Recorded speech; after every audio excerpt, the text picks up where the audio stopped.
Here looks nice.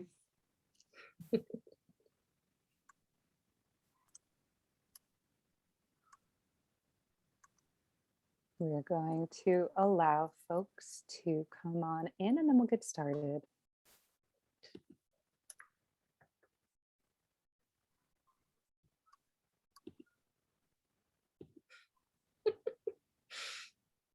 I just heard in the other room the recording in progress voice.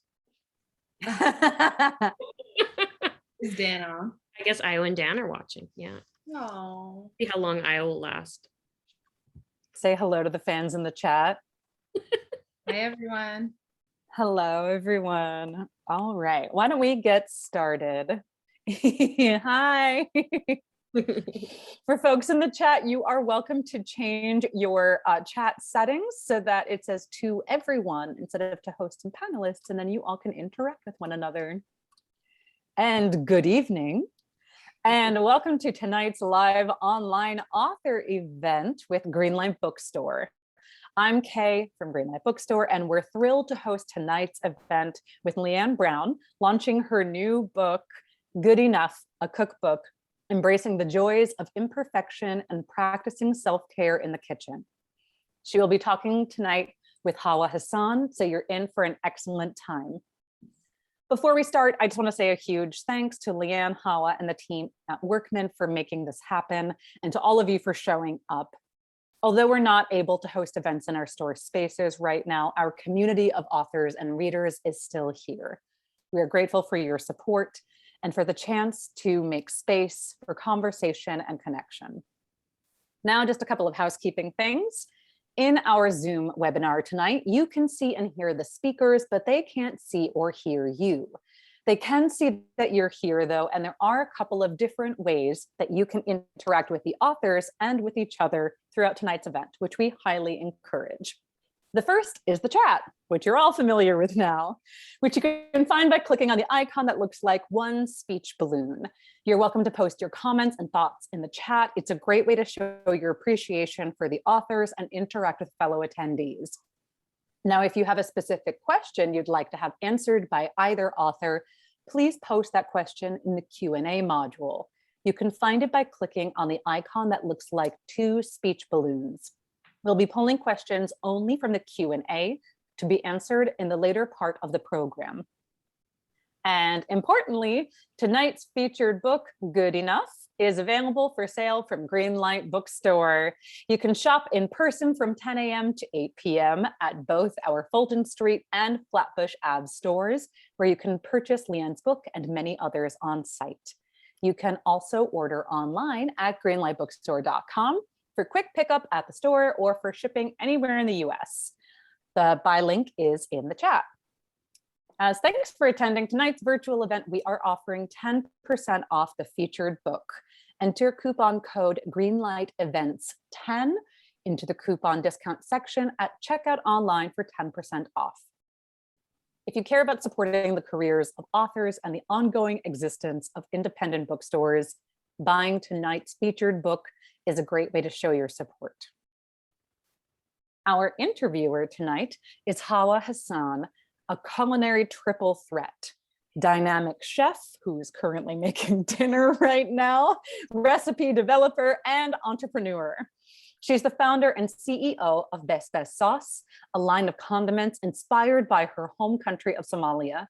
Her first cookbook, Meets Travelogue, in Bibi's Kitchen, shares recipes and stories from grandmothers, or Bibis, in 8 African countries bordering the Indian Ocean.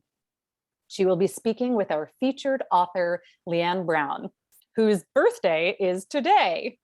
Leanne Brown wrote Good and Cheap as the capstone for her master's in food studies from New York University, which went viral online as a PDF and was eventually published as a best-selling expanded edition by Workman.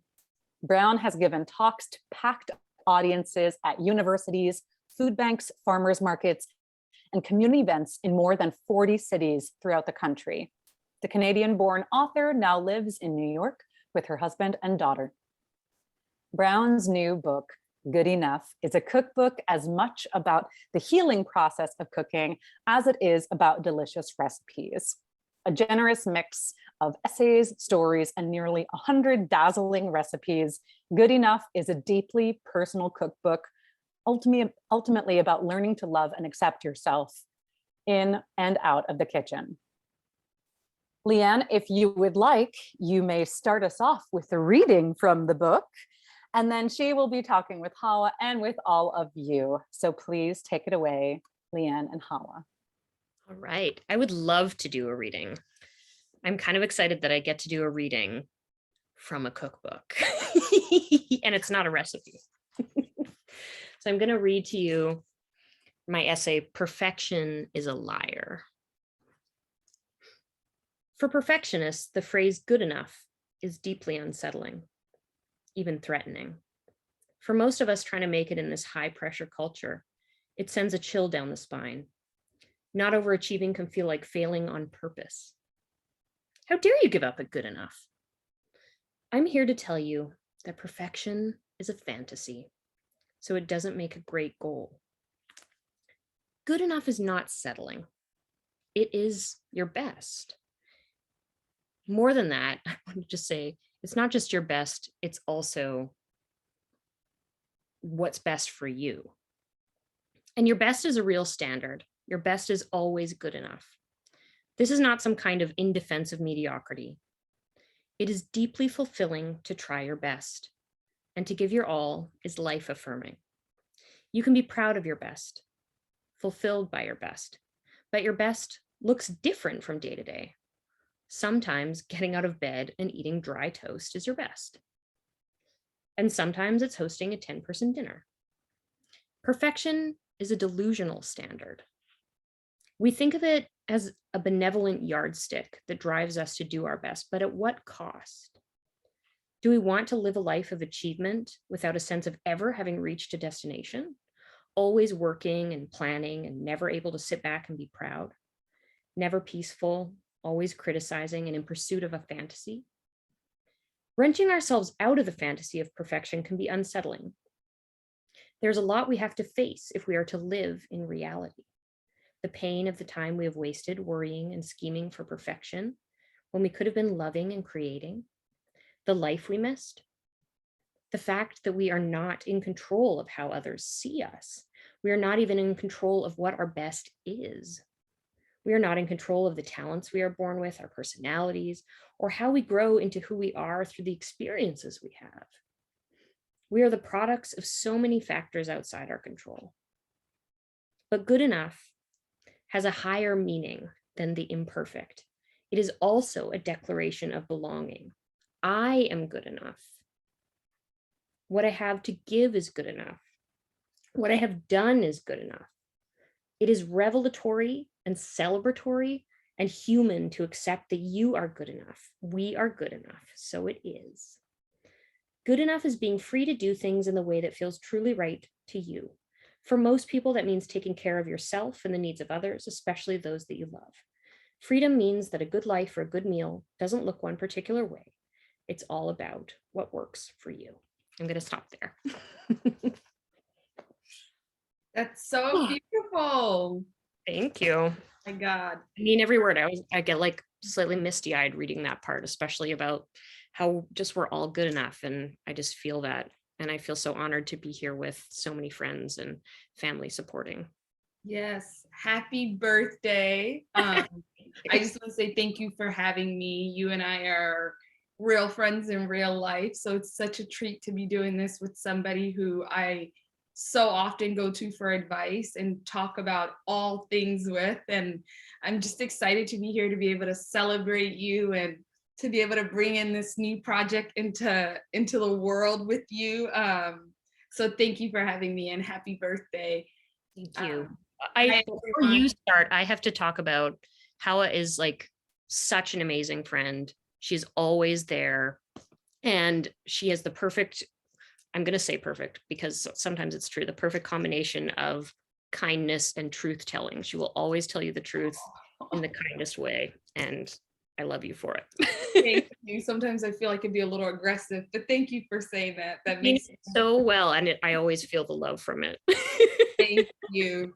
Well, everyone's here for you. So I want to dive into some really important questions, ones that I've been itching to ask you. You know, cookbook writing has become a bit glamorized over the last few years. Before we start talking about your past project and your current one, I just want to get into your head a little bit and talk about what your process is for getting yourself into that space of writing a book. That is such a great question. And I think it's so different from project to project, like really different for this project than the last one. And I would say, I have a very different process for writing the essays than creating recipes. In the last, with Good and Cheap, I really felt like I had this sort of problem that I was trying to work within, a particular cost of about $4 a day, the specific budget, and really trying to, there was such a clear thing to do. And I found that really helpful. I found that really popped. I was able to sort of do day after day, go like, oh, I've discovered this, and now I can do this. And I have all these, I had sort of this big set of ingredients that I was working with. And I was like, these are the sort of accessible ingredients that I'm working with. And I'm going to try to sort of do the most with these ingredients. Whereas with this one, it took a lot longer.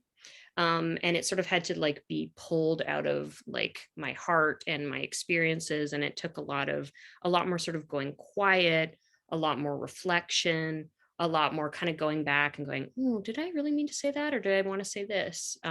So the second one took a lot longer. And I can imagine it's always going to kind of depend on the project. What about you? What's your process like with recipe development? Oh, Leanne, this is not about me tonight. I know. Okay. But yeah, I totally agree with you that from project to project, it just varies and it's really different. And it's a matter of where you are emotionally. Yeah. Yeah. And it's really based on the project, right? It has to. Yeah. And I think it helps to sort of have a strong sense of what I always think is like, what's your mission? What's the overarching thing that you're trying to express to others, and then does everything that you're adding sort of serve that goal in one way or another? Yeah, no, absolutely. So that brings me to my next question. You led me right into it. It's about Good and Cheap. That book began as a viral phenomenon.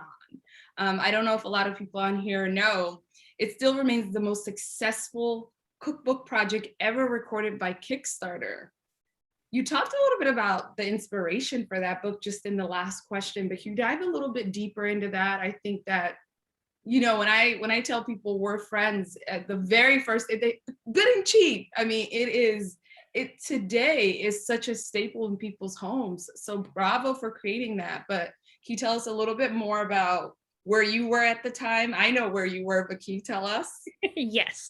So it came out of my master's thesis at NYU, in food studies. So it was like such I think an unusual place for it to come from. I wasn't even thinking about it becoming sort of a standard cookbook. It was more of a project initially, and it sort of it was born out into the world.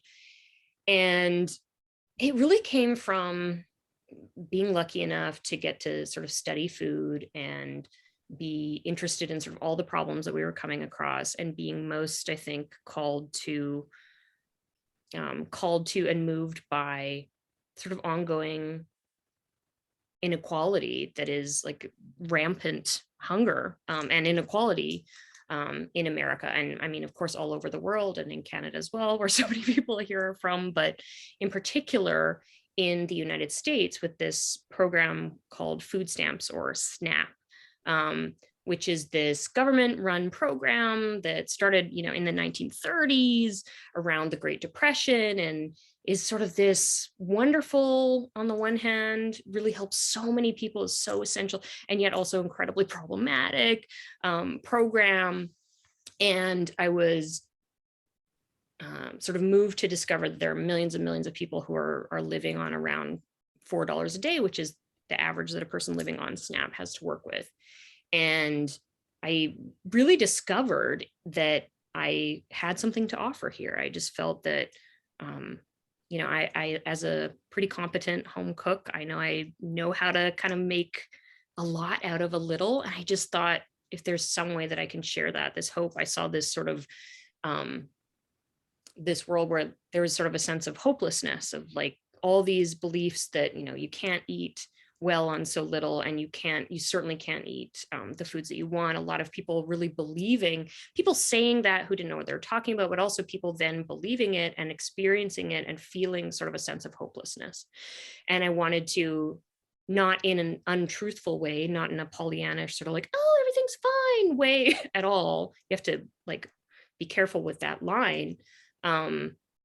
Not to say it's easy by any stretch, but I wanted to sort of offer some hope and what I could as an invitation really to, to show that cooking really can just add so much joy, and if we sort of approach it from the right way. So that's where Good and Cheap came from. And I wanted to offer it freely. That was the other really important thing, is because it is for people who are working with really, really low budgets. That makes sort of buying a cookbook is unaffordable. So for every copy that we sell, we donate one, and it's freely available, not in physical form. Unfortunately, can't make it totally freely available physically, but online it's available still, and people still come and download it every day. And I'm just so honored by that. And I think it goes to show what a tremendous need there really is for that, and not just for resources and information about sort of inexpensive cooking and just help with that, but I think also a resource that's also, I think, beautiful and attractive too, and that isn't sort of something I'm really getting into this, but when it comes to the SNAP program, it comes from this history where it comes out of the history in the Depression, where farmers had all this extra food, and they very practically said, okay, well, they have all this extra food and there's a lot of people who are starving, give those people this extra food. And while that's very practical on the one hand, it also, there's this attitude of like, you'll take our leavings, you'll take what you can get. And I unfortunately think that attitude has prevailed over the years, and is still very much infused in the culture and in the way that we look at that program. And so that's also so much of what like resources are like. And you know, I was working with all these different nonprofits, and a lot of the time people are given, if they're given a recipe, it's like been photocopied 7 times, like from something from the 1970s or something. And while those things can be useful, I just wanted to create something that was, you know, just as attractive as anything else. And so I think that's why so many people were drawn to it, or, you know, some combination of all of those things. Yeah, no, absolutely. Thank you so much for sharing more about the SNAP program. I know it's something that in our society is there, but not a lot of us know enough about it. How would you encourage the average, you know, person, someone like myself, to support folks that are on that program? Well, oh my goodness. The biggest thing, I think, first off, it is that thing, like I said, it is both a really vital program, and I think anytime politically we can kind of support it, and even give, you know, more funds, allocate more to it, offer more, I would say support that, support candidates who support that, support organizations that are doing the work, that are doing the research, all of that kind of thing, and work on systemic change, because it's so system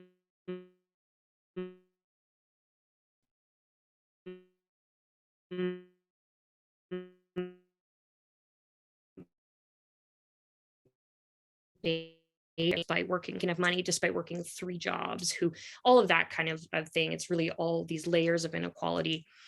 And so all of that being said, but then I think what we can do as individuals, I think it's just notice and try to eradicate our own, the way that we judge people about food, the way we make moral judgments about food. I think begin to notice in yourself if you are judging others about their food choices, and just start noticing that.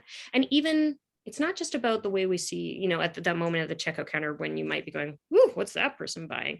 And you go, and you maybe stop yourself. But also, what about within your own self? How are you judging yourself? I mean, I can say this week has been really busy, and I noticed myself starting to judge myself for, what have you eaten today? Well, you like, did you even eat a proper dinner last night? Like, Leanne, and sort of having all these thoughts about myself, even as I'm literally like doing this work to try to eradicate. They're so deeply ingrained. We kind of conflate morality with the choices that we make in food, and that leads to shaming people and disconnection and all these kinds of things. And so I think if we can start to be more mindful of that, then we can take those next steps of letting it go and being more kind to ourselves. And as we're more kind to ourselves, that makes more space to be kind to others and all of that. I love that. Somebody said that volunteering at the food bank can also be, I can't open up the whole thing, but I'm assuming they're saying that could be a good idea as well. So this takes us into good enough. You know, this new book that you've come out with, Leanne, is way more than recipes. It's deeply personal. Why was now the right time to bring this book to life? Ooh, well, I feel lucky that that's so, I'm like, I feel lucky that it's coming out during the pandemic. That's what a weird thing to say. I actually handed in the draft of it just about a month before the pandemic hit. So I didn't think this was going to be sort of a part of the story. But in a way, it feels appropriate to have a cookbook that so focuses on this idea of us taking it easy on ourselves, being self-compassionate, really focusing on the self-care aspect of cooking at this given moment. But I also think that it matters. It's always mattered, and it will always matter. I think to me, it actually did come out of Good and Cheap because it came from talking to so many people who would come up to me and be like, oh, I'm a terrible cook. Like, what am I, like, I'm doing all these things wrong. And I was having conversation after conversation with people telling me they were a terrible cook. And I would usually find that all I wanted to do was tell them, you're doing just fine. Everything that you're saying about yourself is really harsh criticism, and often, and really like not reality based at all. And so I loved to be able to have that moment to validate and say, like, it's okay. It's okay if your kid isn't eating that vegetable. That's normal. Therefore, of course they're not. Like, that's not your fault. Or you accidentally, I remember this one woman who told me, oh, I'm a terrible cook. I once poisoned someone. And we got to talking more, and she had accidentally given a friend something she was allergic to one time, and just like felt that was her fault so deeply. And just experiencing all these people so sweetly and vulnerably sharing these things with me. And I couldn't look away from that because I was like, it's me. I was like, this is me too. I am so hard on myself about these things. I have so much judgment. And that just deepened over the years as just after I finished putting out Good and Cheap and went on tour and started talking to all kinds of people. And then I got pregnant, and I had a very healthy pregnancy, but I was nauseous. I was sick every day. And that just made me not like food anymore, basically at all. And I just felt like had a total identity crisis. It was like, how can I do anything if I like don't even want to, if I can't stand like the smell of like making eggs and all these kinds of, it was so difficult. And I took it way too personally. And I started to just think like, who am I? And all of that experience, as well as, new parenthood and all that sort of stuff, led me to realize that I was just putting way too much pressure on myself, like everything, like all these other folks that I had met. And that it's so terrible when we let all that pressure sort of be internalized and turn to shame. And then we start feeling less than. As we know, as you know, as we all know, it is so hard to do anything for yourself when you feel bad about yourself. Yeah. And so I really wanted to make this cookbook for all those people that shared that with me, but also really for myself, to show myself that I could still, I could be this person, I could have this career, I could still do this. Even though I often felt like it wasn't okay, that I was like just shoving nuts in my face in between, things. Oh, I know the feeling. I think oftentimes when you write about food for a living, people think, they just assume all you do is cook all day long. Yes, right. And so I actually do the opposite. Totally. You're like, that's my profession. I'm always like, I'm ordering pizza all the time. I'm constantly. Yeah. And the other thing is so many parents who sort of go, oh, your kid must eat so well. I'm like, oh, No, she's just No. we Yeah. all feel the same things. And that was also such a beautiful experience to get to have over and over, which I just wanted to sort of make bigger and offer more, was being able to validate that. Because I think so many people hear that from a cookbook author and they feel like, oh, well, I thought that we all had to be eating like 3 square home cooked meals a day or we were failing. And it's like, well, if you're actually just eating some toast, then when I'm eating toast, that's okay. And it's like, yay, like I want to offer that, you know? Yeah. Yeah, no, I mean, I resonated so much with your reading because, with the rise of social media, perfection has just gone through the roof, right? And so, I cook a lot in terms of like if I have people over or if like, I'm cooking for my partner, but for myself, I don't cook a lot. Yeah. And then I don't photograph my food because it's just So an it extra never work. Yeah. an extra step of work, right? And so, I'm often found on Instagram with my mouth on the floor, like, wow, look at that lighting. How did that person get? I don't Like, even want to what's know their the work. setup? Yeah, I don't even want to know the work that went into it. So the number one thing I usually tell home cooks is perfection is for Instagram. Yeah, it's not really for your real. kitchen. It's capitalism. It's something that's being, and that's not even a bad thing. Like, of course, we Right. all want to give something the best. We want to put our, I took nice pictures of the stuff in here too, so that people will know what it looks like, and so you can see it clearly, of course. But I think that's the other thing, when so many of us have grown up in households where maybe cooking isn't the norm. It isn't something that you see. Then when you go off on your own for the first time, you go like, I think I want to start cooking for myself a little bit more. Where do you go? You do go to, you go to Instagram, you go to like food media in all of its forms, which shows all these like lavish and beautiful things, all this food. And you don't necessarily have sort of a solid sense of like, what is normal? And so many people share with me all the time just how they don't feel good about what they're doing. They never feel like it's enough. And I just really want to counter that message, like just with the reality, which is it's absolutely enough. Because it's not even just that it's okay to like shove nuts into your face in between something. It's actually great. Like, depending on the day, it's like good for me for listening to myself that I was hungry and I needed to eat right then and I had that available. That's actually something to be proud of.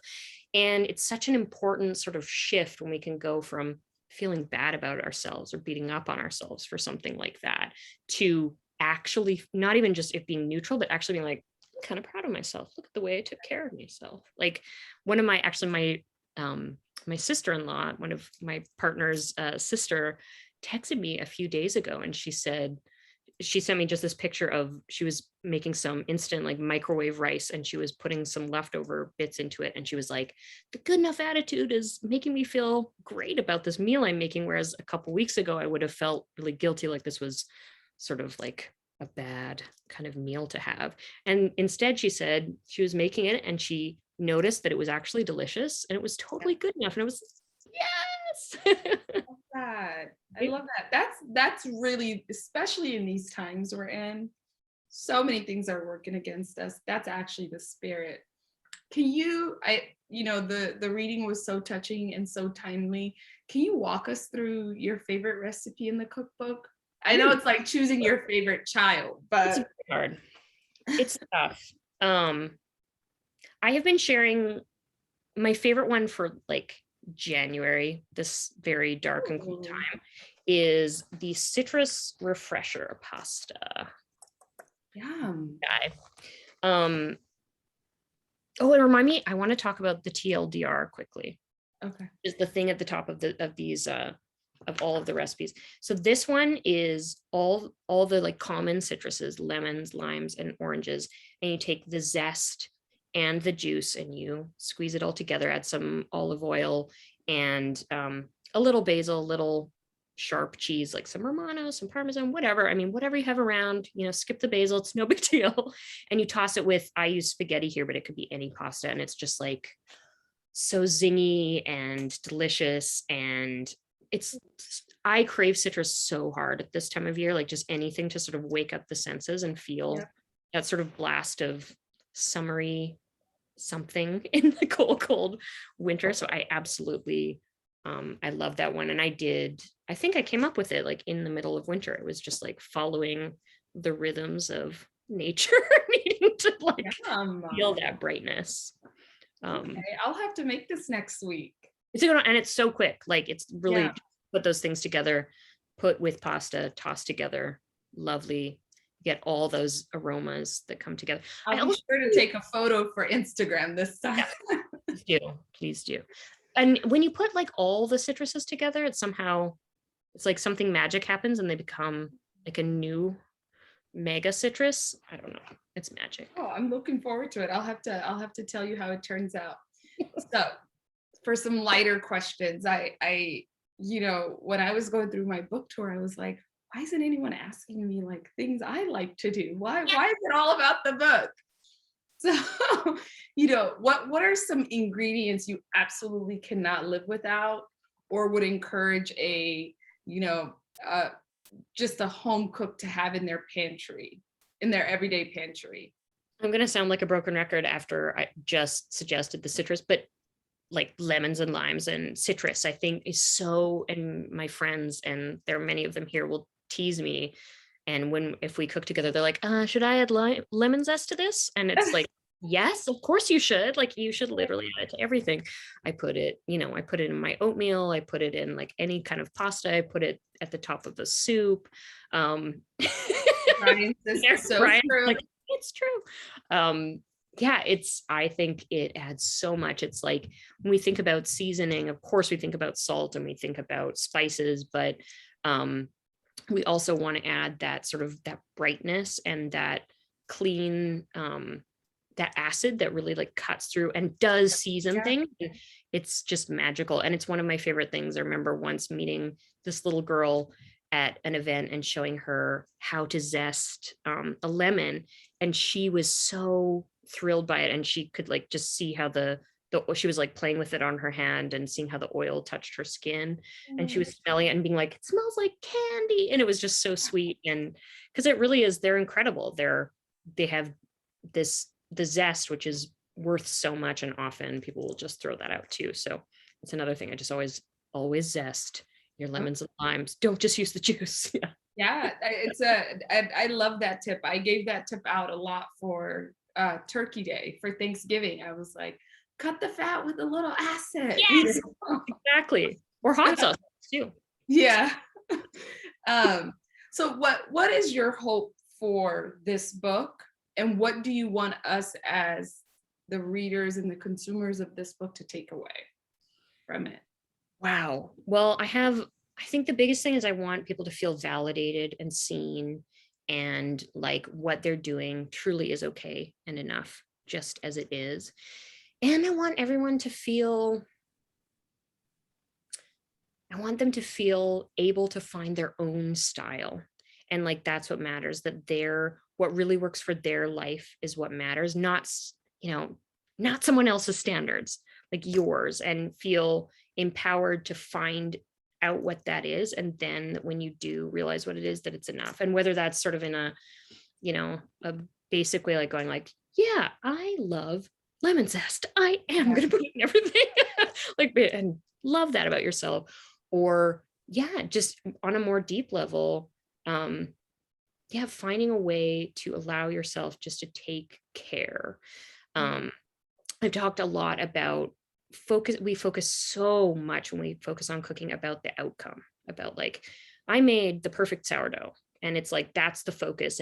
But when we're trying so hard to make the great outcome, that also means that we're basically evaluating ourselves. And if it's not that great thing, then we've failed and we've wasted our time. We're disappointed and all that stuff. And that's just not only is that a painful experience, but it's actually just, it's so kind of wrong and dishonest. It's like, there's so much that you're throwing away that is good. Like something that is imperfect is not wrong. It's often like, think about your kid bringing you breakfast in bed or something. It's like, it's definitely not perfect. It's so sweet. And it's the same with you. You can appreciate your effort and the time you spend with yourself. For me, cooking is a really important way that I connect with myself, and a way that I connect with my creativity, and just check in and like see how I'm doing. And if I'm cooking in this almost like dissociated fugue state because I'm so anxious about like, I have to get it right and I have to please everyone, I'm not actually present in the moment, and I'm missing, you know, all the beauty of like all the sensory experience that it really is to cook, you know, the beautiful sounds of the chopping, the smells that, you know, you only get to have when you really cook, that fill your home, and the way again, like the way when you like cut a lemon, it like squirts out and you suddenly smell it and it like almost stings your cuticles, and like all these experiences that we have, those have value as well. So, and in fact, I think so much more value to ourselves and to our self-care than that ideal perfect outcome, that because if we're so focused on the taste and like the outcome, we miss all this other good stuff. Yeah, no, I wholeheartedly agree with you. I think perfection robs people, you know, the opportunity of the experience. So, you know, as Leanne is saying, stay in the moment. I think we've got some questions. I want to open up the floor. Ooh, Jennifer says, what's the worst meal you've ever made? That's a good one. Gosh, what is the worst meal I've ever made? I need to have an answer to this question, but I'm struggling. Leanne is a pro. No, it's not like, I know, it's like I'm anything up. I'm constantly doing such a good job. No, I mean, I screw up things all the time. I think it's usually just with it's like experimenting and trying something, being like, maybe if pickles are hot on this, it will be good. And it's like, no, it's bad. Yeah. Like so experiences like that. Let me like put it in the let's keep talking and maybe something. Do you have one that leaps to mind? I wish I had. I mean, I think that like oftentimes when I'm making recipes, sometimes I'm like, but my threshold is so low that I will eat almost anything I make, and it could be bland, it could be whatever. But my partner won't, and sometimes I see it on his face. I'm like, oh, that wasn't good. You know, I try everything on him first before. You know, that's interesting. I wonder if that's also like, again, almost being a professional. I also will kind of eat anything. Like I notice this, like if Io doesn't finish something, I'm like, that's not going to waste. And it's like not good. It's like soggy or like half chewed, or something. I'm like, well, it's still going down the hatch. And like not being always very discerning, or being discerning, but just sort of valuing. Maybe it also comes down to like valuing food and valuing the effort that we put in. And so we don't want it to go to waste. Sarah says once they made a liver dish that made their partner cry. Wow. You know, bravo for at least working with liver. I say, like, you knew you were taking a risk there. So it's always good. Absolutely. Oh, does anyone have anything in the chat? Any amazing horror stories? Because I kind of love this idea. Are there any other questions? If there are there's anyone. Cindy said that they burned soup. That's real. That happens. I mean, yes, I've also done that. I mean, sometimes you put it on too high of heat and the whole bottom is like crusty. I think the worst part is not because you can usually save, like the top is still okay. It's more that later you're just cursing yourself when you have to clean that dish, you know, or that pot. It's just awful. Well, Jennifer said that they added 5 times the amount of time required for a beef stew, and it took 5 hours to cook. Oh, my heart goes out to you. That's so disappointing. And I guess this is what I love about what everyone's sharing is like, it is really disappointing when you put a lot of work into something and it's not good. And it's, and especially if you also have to clean up and it's like taken so much time, like, how do we kind of come back from it? Like, that's the thing, like when you have a big flop like that, it doesn't really make you want to sort of come back into the kitchen.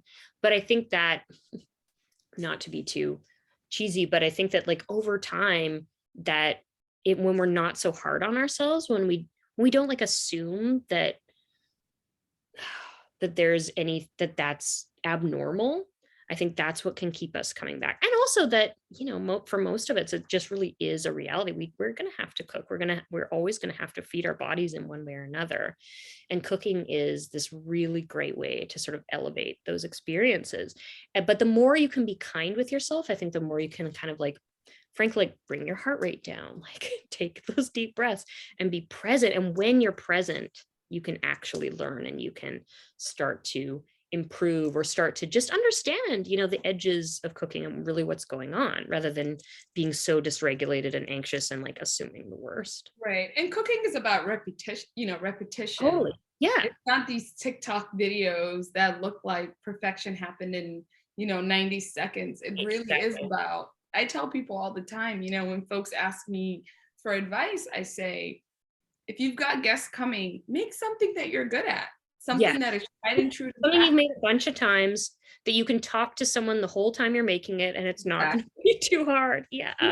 Like, you know, those are just some really good tricks to, ooh, okay, we've got a question. I love this. I made chili once with peanuts instead of beans. Yeah.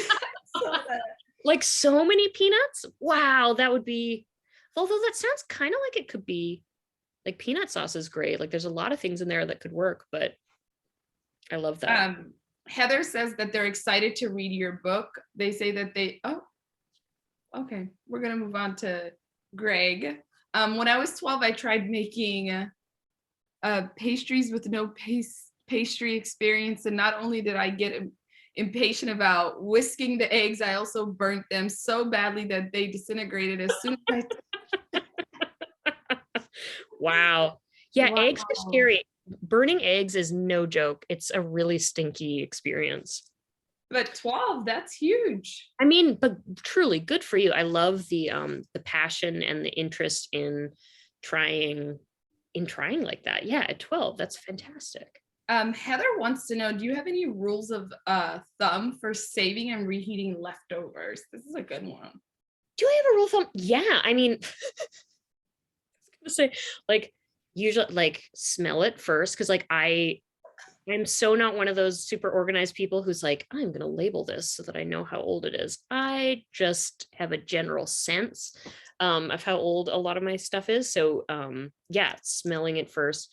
I try to and reheating, I guess. Well, I usually like to just sort of remake it. Like sometimes I'll just directly reheat something if it's like a stew or something. But I find with pasta dishes, I really struggle to enjoy like just a microwaved leftover pasta. It gets so dry. And so I tend to put that like in a pot with some water to kind of like rehydrate. Often I'll like add more cheese or something, add a little more hot, like add a little bit. Yep, get that lemon in there.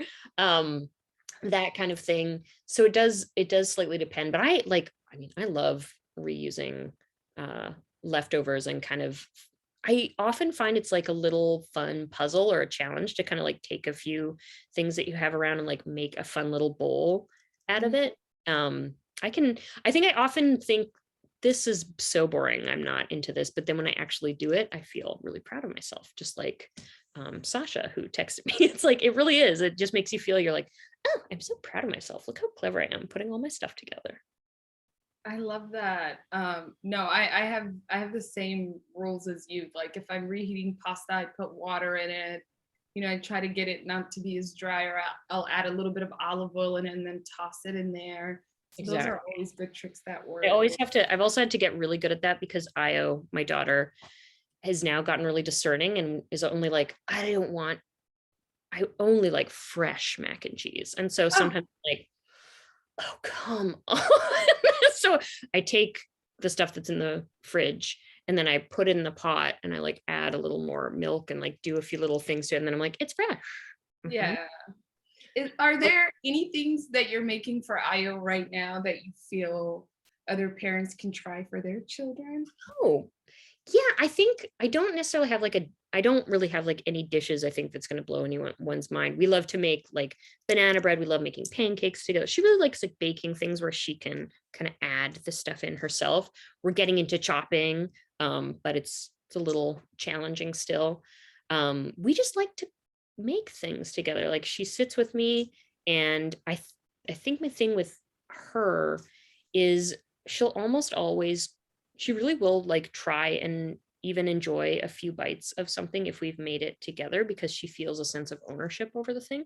And it's very obvious that there's sometimes she's like, I don't really like this, but she'll be like, so good, like the first couple bites, because she wants it to be, because she's proud of it, and it's the sweetest thing. But yeah, I mean, at this point, she's 4.5, and they get very into like restricting a lot of foods, and they get very like disgusted by anything slightly different. So I try not to worry too much about it, but we just, when we prepare, I like to make preparing food something fun and something connecting that we do together. And so I really try to notice if I'm, you know, in kind of a grouchy mood and kind of like, oh, I just want to get this done and get out of here. I usually try to not, I'll just say, I'm just going to do it myself right now, honey. And then when I feel a little bit more like I've had enough deep breaths and we can actually do it, that's when we make things together, which is most of the time. But that also, the effect is that I make simpler food more of the time, because I want to really be present with her and for her to be able to really be a real part of it. So I'm not like, yeah, don't talk to me because I'm like chopping 96 things at once. It's like, okay, we're just going to slowly get this onion done. And I'm not going to worry too much about, having the little perfect dice that are the same and all of that kind of thing. I guess that's the other thing. Cooking with a kid does help you be like, okay, good enough, truly. Yeah. Like, what is it? How do I want her to feel when You're a good marker. Together? Yeah. I love that. So Mandy's asking, do you have any thoughts and ideas pre-calculating for your next book? Maybe even playing off the theme of lemon zest, making, which makes everything better. That's a great idea. The lemon zest book, or maybe I feel like that could be like a short, a little extremely focused book. I need to get some money from the lemon people. Right. Big yeah. lemon. The farmers of California or something, or no, is it Florida? Yeah, Florida. I don't know. That's a great idea. Yeah. So Jennifer is asking, do you have any suggestions for kitchen hacks to make the cooking process easier?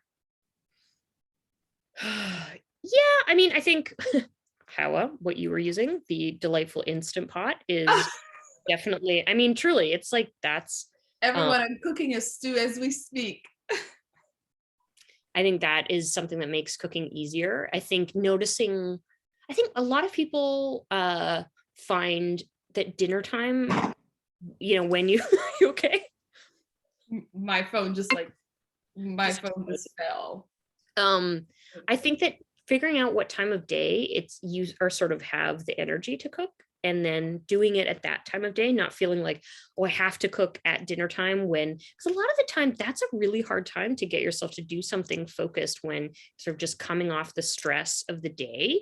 And it can be really hard to to calm down enough to, I mean, if you already have a plan, it can be easy to just kind of execute. But I think getting food ready in the morning, the way that you can with an Instant Pot or a slow cooker, can be a really great way to kind of simplify.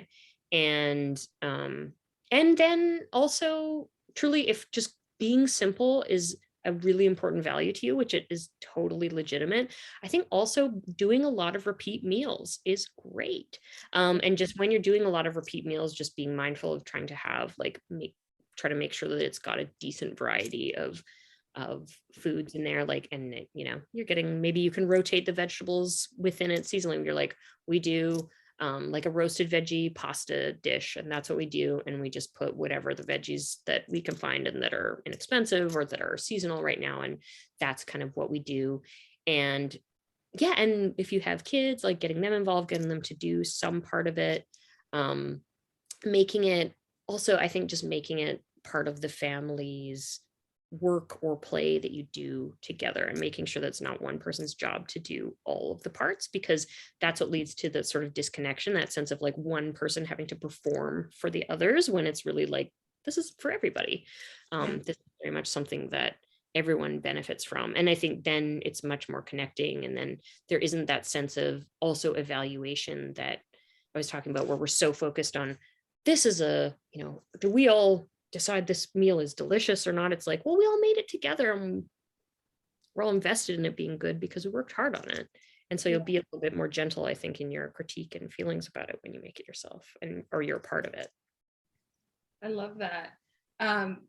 Janice is asking, what is your most go-to kitchen utensil / tool? I'm gonna be like, I'm gonna continue to be the lemon lady and say the microplane. Yeah, because it's like, of course, like I mean, my most go-to tool is my knife. My knife and like and a hot skillet is like, you don't need all that much more beyond that. But I love the microplane because it's just like this really, really, really sharp, tiny grater, and you can use small amount. It's like you can just like sort of dust a little bit of really sharp cheese on something. Of course, the zests that I'm obsessed with. You can even grate, like I love to grate nutmeg or things like that onto things. It's just like a really lovely way to sort of. Plus, there's something fun and like there's something sort of magical. It makes you feel like special about like sprinkling stuff onto like sprinkling salt. I love it. You know what I mean? Right? It's just like, look at me like adding my flavor. Just Kareem is asking, do you have any good scars from the kitchen that you're proud of? Kareem says that they still have a few burn marks on their hand from their time at the McDonald's grill when they were a teen. I often have burns. They usually don't last. I did get one when I was working at cafe when I was, I don't know, my late teens or early 20s. I got a burn on my shoulder that was like shaped like a big, like a railroad spike. It was really, I felt pretty badass actually with that. But it was from like leaning against the big open oven. Like the door was like super hot and I didn't realize, and I leaned against it accidentally. It was, yeah. So that looked pretty cool. It really hurt at the time, but that's fine. But I don't know. You just sort of get used to. Are you that way too? How where I'm constantly like, where did that one come from? What was that from? It's just like I have a big. You see the scar? I was making sauce and it boiled up, as it tends to, and I just stuck my skin with it. Yeah.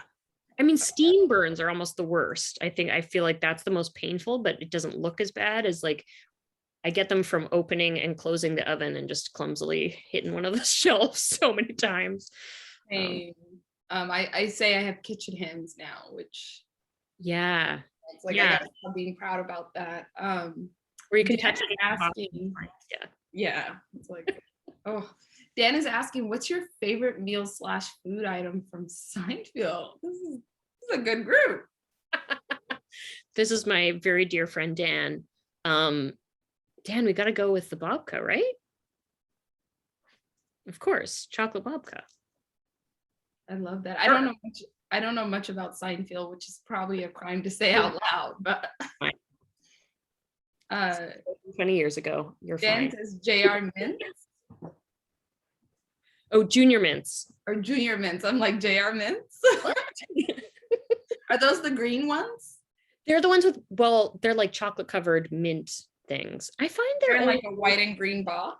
Yeah, they're like classic movie food, which I have to say is sadly always disappointing. It's like I want to like movie theater food. It just seems so fun, so like nostalgic and cool, but then you're like, this is not so great. Like popcorn is a little too old, probably. Yeah, I think that's it. It's past time where that can feel so good.